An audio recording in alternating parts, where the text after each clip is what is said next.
Welcome to the Veterans of Politics Endorsement Interviews. Today is Saturday, April 9th. My name is Paul Pata of Paul Pata Law. Welcome to everyone. It's an honor and a pleasure to be here, part of the political process and part of the process of educating voters. Today, we're going to have a number of panel discussions. Today is not a debate, it's an interview. Program schedule is as follows. We'll start with the invocation, followed by a pledge of allegiance, and then we'll carry into our interviews. Let me first start, however, by introducing our distinguished panel. We have Cindy Lake, a local political activist. Daphne Lee, also a local political activist. Jim Jonas, VIP talk show host. Karen Steelman, VIP auxiliary director. Tim Patara, U.S. Army Veterans of America.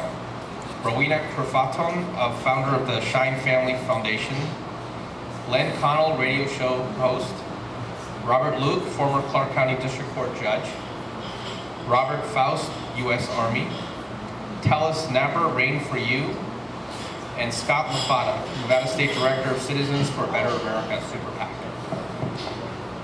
Dave Jockman will lead our invocation.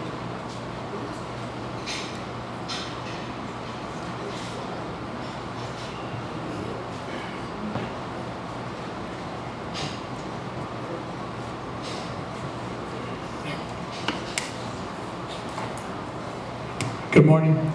It's my pleasure to do the invocation. I am the chaplain of the Marine Corps League Detachment 186, Greater Nevada. Would you please stand?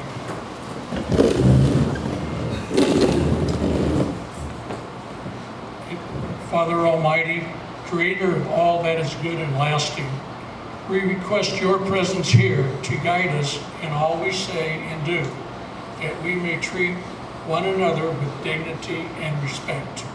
May we conduct ourselves in the best interest of our country, our state, and our community. We ask that you watch over our troops as they stand on that wall throughout the world, protecting our country, our children, for they are the future of this great country. Our first responders, as they risk their lives so that we can live ours, and our veterans who have served our country and protected us, and the principles that we, our founders, have founded. Once again, Almighty Father, watch over our troops and our kids, our first responders, and our veterans who are currently committing suicide at the rate of 22 per day. Help drive those demons from our vets.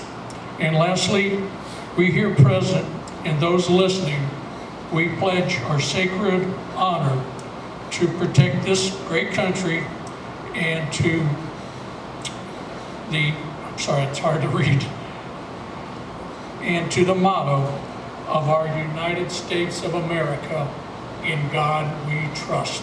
Amen. Amen.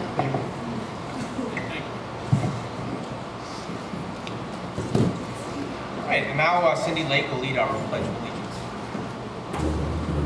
Thank you.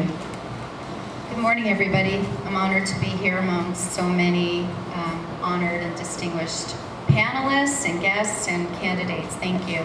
Will you please turn to the right corner of the room and face the flag and join me in the Pledge of Allegiance.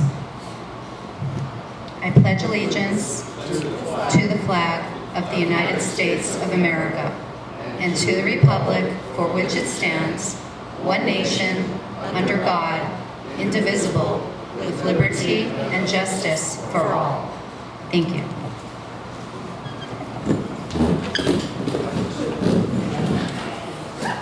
All right, before we start proceedings, I also want to acknowledge and thank our sponsors, Scott Gormley, owner of the Rhythm Kitchen Restaurant and Bar, where we're at today, Ron Q Foundations, Brent Jones, owner of Real Water, George Carson, owner of alltalkradio.net, Kevin Wall of Battleborn Radio. And without further ado, we are now ready to start our 11:30 interview. And first interview will be for State Assembly District 2, Clayton Kelly Hurst, and Garrett LeDuff.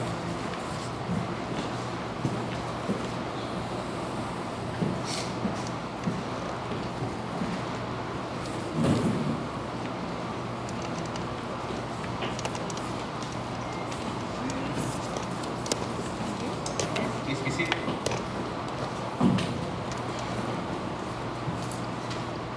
So, LeDuff, why don't you start by giving a 1 minute little background about yourself?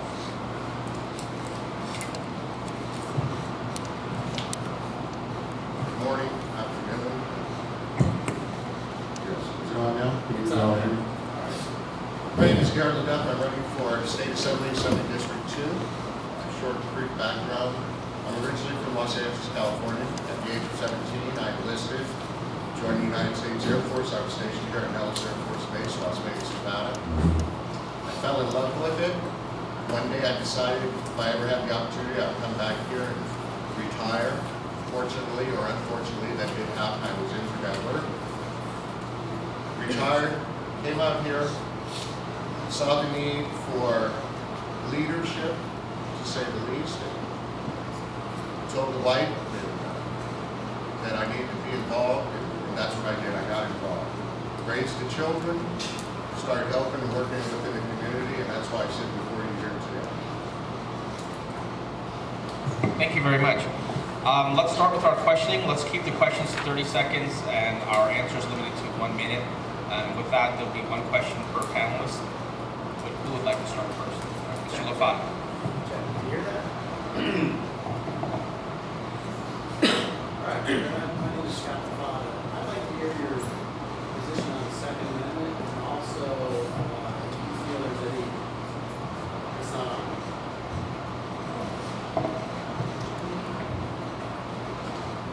Check. There you go.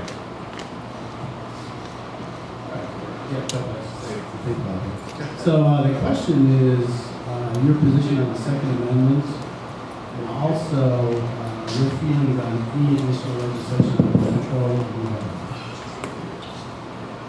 I'm an avid Second Amendment rights person. I believe in the right to own and bear weapons. I don't believe that everyone should have that right. I believe we have enough legislation at this time to tell you the truth. The only loophole in legislation that I would like to see closed is that after 3 days, if a gun dealer does not hear from the Fed as far as the background check, they still have the ability to make a decision and release that weapon to the buyer. That, I think, is a loophole that does need to be closed. I don't think that anyone should receive a weapon without having a proper background check. As far as the current legislation, I believe there's enough on the legislation. That's my position on the Second Amendment.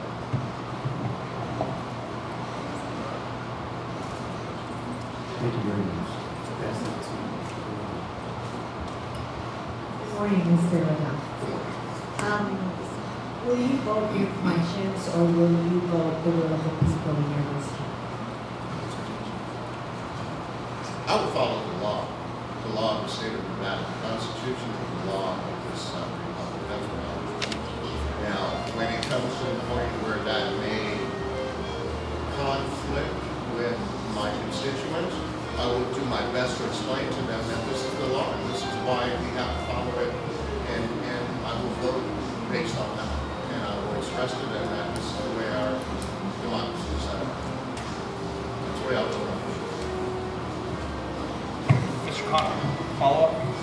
Len Connell, different question. Could you go over a little bit of your involvement with veterans or veteran groups to date, and maybe some of the things you've done with them, and also what you've learned from that to ultimately help veterans if you get elected? I serve at the pleasure of the chairman of the NAACP, where I am the chair of the Veterans Committee. I work with veterans on a daily basis to assist them in navigating the process to file for their compensation. Right now, I help veterans, and I have been doing that for the last 4 years. Pursue their compensation, which is a benefit and not an entitlement, I want you to also. Right now, as we sit here, 22,000 claims are on back, I don't want to say back order, but they're backed up because the funding is not there, they're not effective up at the Reno office. That Reno office should be down here in Southern Nevada where the majority of the veterans are here that need to be served. 2 years ago, I appeared here, and that's one of the biggest things that I want to do if I get elected. I want to have that Reno office moved down to Southern Nevada where it needs to be. That's my position, and that's how I know that. Next question. Good afternoon. My name's Robert Luke, attorney in Las Vegas. It's been said unofficially that the largest inpatient facility for mental health treatment in Southern Nevada is the Clark County Jail, because so many of these people end up in custody because of crimes and so forth. It's a crying shame that we do not have the resources adequate to meet the mental health needs of our community. What would you do to increase the level of funding and services in the mental health sectors of Las Vegas? I'd make sure that it's part of the governor's budget. I will make sure that it's addressed in the budget. That's what we're supposed to do as lawmakers in the Senate. We are supposed to advocate for those that can't advocate for themselves. You know, we all are taxpayers, and that money goes to a general budget, a general fund. And out of that general fund, the budget dictates where that money goes, whether it's to education, mental health services, and that's where the fight is. That's where the fight needs to be, and that's what I'll do as your senator. Next question.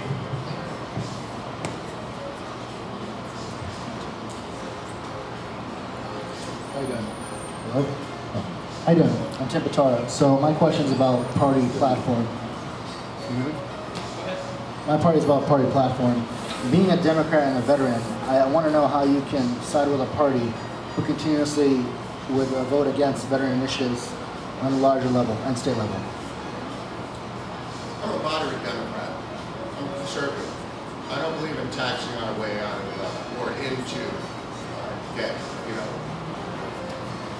into debt. I don't believe in that. My party has gone astray in a lot of areas, not only when it comes to veterans concerns. I have enemies inside my own party.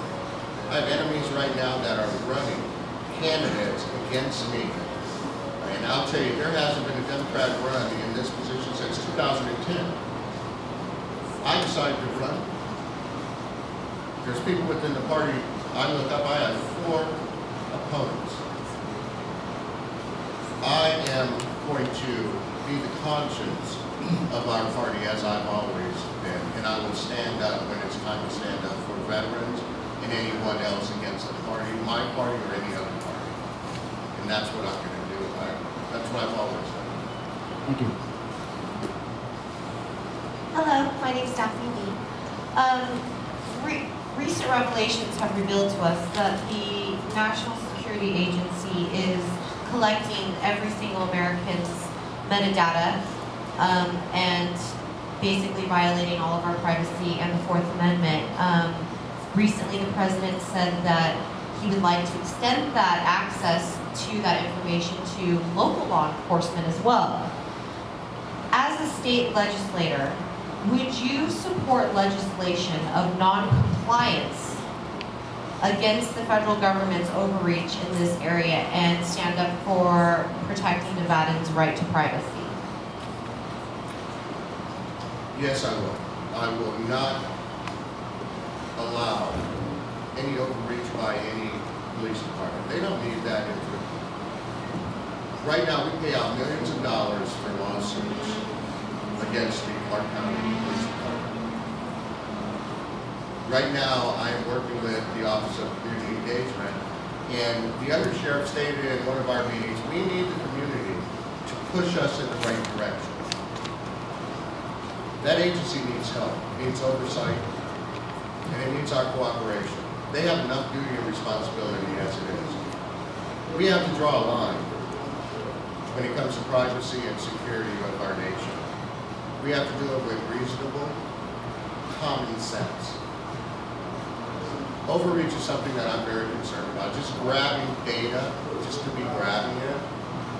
And who is going to sort this data out? Who is going to be the one to determine what data is relevant, what data is not relevant? I think that's for a judge to decide. That's my opinion.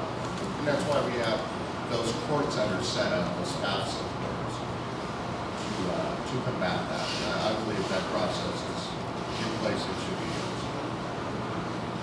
Good afternoon, my name is Robert Faust. How do you feel about, what's your position on women's rights and abortion? Planned Parenthood. I don't have a right to tell a woman what to do with her body. That's the bottom line. However, being a Roman Catholic, I'm against abortion.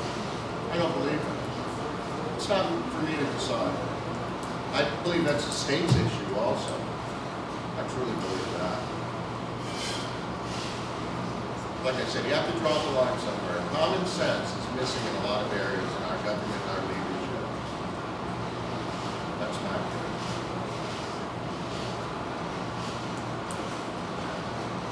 Hello, I'm Cindy Lake.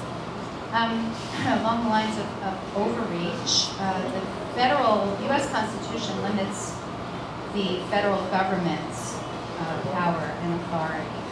Along those lines, if you're elected, would you be willing to legislate on the subject of who owns Nevada lands? Or do you have an opinion? As a lawmaker in Nevada, yes, definitely I would have an opinion. I believe the land belongs to the state of Nevada. That's what it belongs to. We're going by compact that was put into place many, many decades ago when we came into this union. Now, things have changed since then. Our economy has shifted. The government needs lands and it needs resources, absolutely, for our nation's security. Nellis Air Force Base needs ranges to fly over and to fight, to be able to defend our country, and to be prepared. However, the state needs lands also. So there has to be common sense in that area. And yes, I would legislate against overreach by the federal government when it comes to land.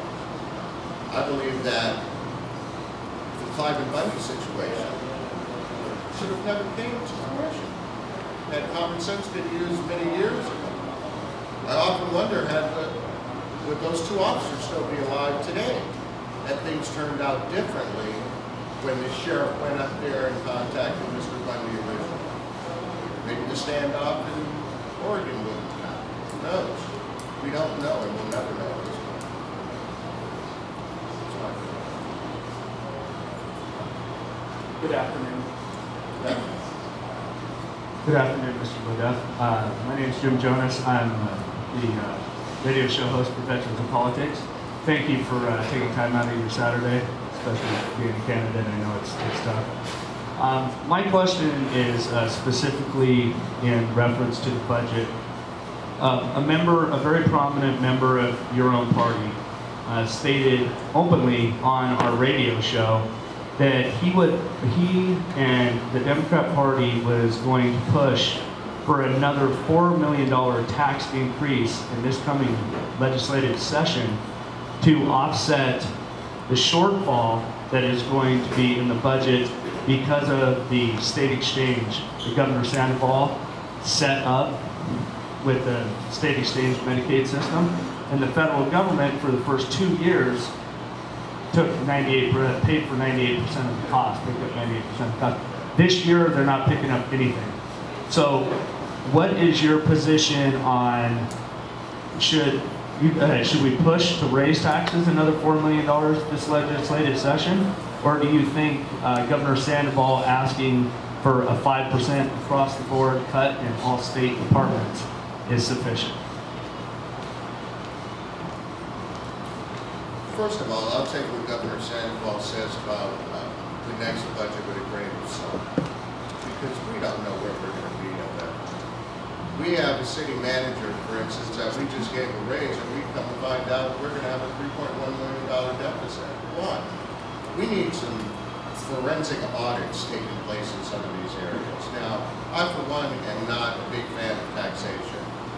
I believe the key to that is enrollment. I believe we need more people enrolled in that healthcare system, and that will bring the cost down effectively. I'm not going to back or pursue any taxes, new taxes for that healthcare. We're going to have to just budget it in somehow, some way. And if the 5% doesn't do it, then maybe we need to look at some more cutting costs somewhere else. Okay, thank you very much. Any follow-up questions? We have 10 more minutes left. Go ahead.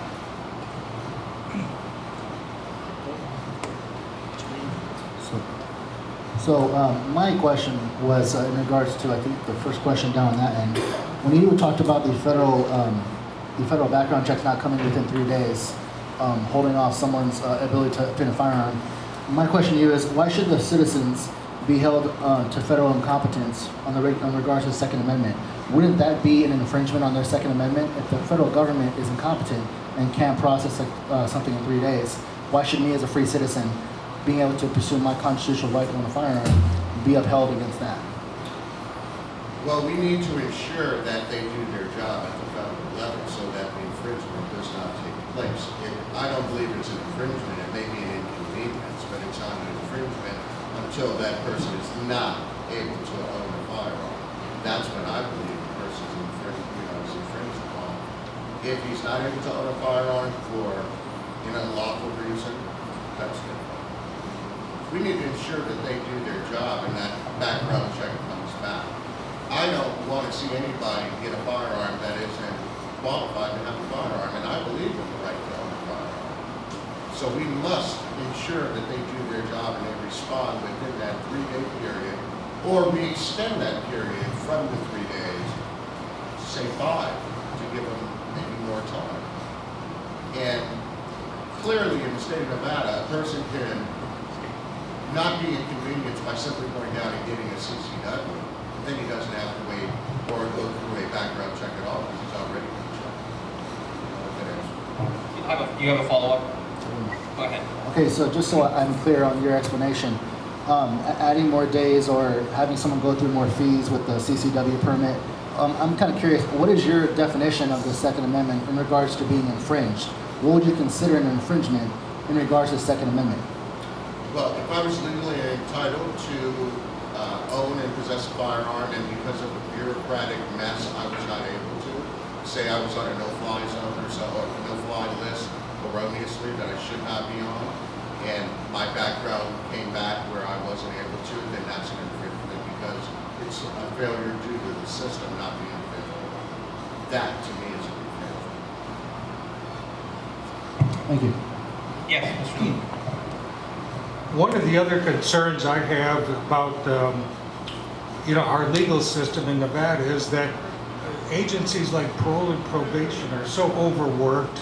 There's so many cases out there that it's hard to get their job done on time. Sentencing reports can't always be prepared soon enough.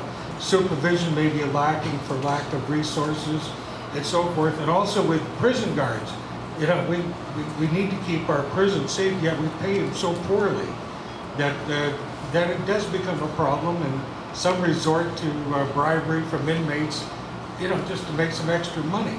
How would you address that in the assembly? Again, it's budgeted. This money comes from the general fund. A lot of people don't understand that. Right now, the sheriff, or just recently, he was wrestling with the idea of taking our detectives and putting them on the streets trying to stop some of these violent crimes. And we're having multiple homicides every day, not to mention the traffic fatalities. Our police department and our first responders, they are lacking funding. I know that, and resources. We need to ensure at the budget that this money goes where it's supposed to go, out of that general fund. As far as for corruption, we're always going to have corruption. If we raise those salaries to $200,000, there'll always be someone that thinks they're slick and wants to make money through criminal means. We're always going to have that certain element in and that's in every profession. We need to raise the bar, and we need to have oversight. We need to hire good quality people. And it is a problem. I concur. Mr. LeDuff, what do you think about Sheriff Lombardo's decision to not investigate non-injury accidents for a while and then come back and start doing it again? And then, as you say, there's a couple of murders every day and there's other things. Do you think that's something that the state would turn over maybe to the insurance bureaus and make the insurance bureaus actually go out and investigate the accidents? So rather than you get in an accident and we call the police, you would call your insurance agent and he would have somebody come out, or there would be a service that would come out and investigate the accident, do the paperwork, give everybody the copies that are desired, DMV, give the people, the police too. I believe the sheriff understood the pushback from the community and understood that there was a need, and he reversed his decision. I believe it was a smart thing to do. I believe it was the right thing to do. When a person gets into an accident, their emotions, they've gone through a traumatic experience. I believe that should be left up to the first responders. I don't believe that the insurance company should have that responsibility. I believe that it would be biased, a lot of the outcomes. I believe not making problems where problems don't exist, to be real candid with you. And that's part of that. We pay taxes for them to respond to accidents. And that was part of the pushback. So let's let the police do the policing. Let's do the insurance companies do the insuring. Let's do the judges do the judging. And let's all follow the law. That's what I say. All right, Mr. Napper. Hello, Mr. LeDuff. How are you doing today? My name is Tullis Napper from Virginia, Las Vegas. I've been here for about 5 years, and I noticed that there's a decrease in cost. Why do you think, Las Vegas is increasing in crime year by year? What's your opinion? Well, the economy is doing better. When the economy does better, crime goes up, believe it or not. Someone told me that, I didn't believe it until I actually thought about it, and it makes sense.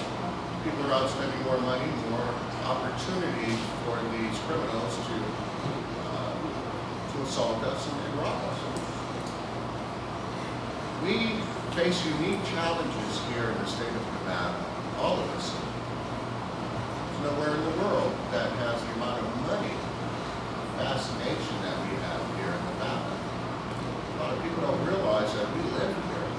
You look at TV and there's not a program that comes on TV within 10, 15 minutes, you're going to see a reference or something that refers to here in Las Vegas, Nevada. That saying, what happens here stays here, that's not a good saying in my opinion. We live here.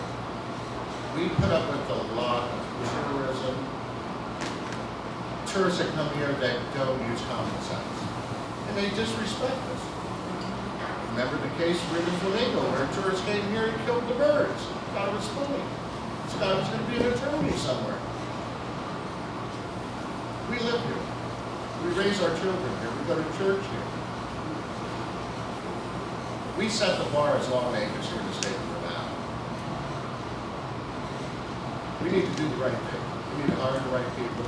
We need to have the right leadership. We need to set the standard here. I love Nevada. I love Las Vegas. I love my community. There's evil here. There's a lot of evil here. And we need good police officers, good first responders that are well equipped to deal with that evil when it presents itself. It's presenting itself every day now. People are more and more desperate. We need to help those people that we can, that are desperate. The ones that aren't, that are criminals, we need to lock them up. All right, I think we're at the end of our session, and would you like to give a 1-minute summation as far as why voters should be giving serious consideration to your candidacy? Every 2 to 4 years, people come before you and the voters, and they tell them what they want to hear. They go up to Carson City, and they vote against their interests. I'm not going to do that. I'm going to tell you the truth, where we're at, where we're going, and where we need to be. A leopard doesn't change its spots. When I leave here, I'm going to go and help and volunteer to register some kids in the spelling bee. That's what I do. I help people. My opponents, they didn't feel that they had to be here today. All through the day, you're going to hear my father was a veteran, my uncle was a veteran, my wife was a veteran. I proudly wear my tactical air command kit. I'm a veteran. My wife didn't serve, I served. I felt the need to go in, and that's what I did. There are those that look at the fire, that stand back. There are those of us that go to the fire and do something about it. I've always been the type of person to go and do something about what needs to be done, and that's why I'm running for Assembly District 2. There hasn't been a Democrat since 2010 to run for this seat until I decided to run. Now I have 3 opponents. Where are they? Ask yourselves, where are they? I respect you enough to be here, and that's why I'm here. Thank you very much.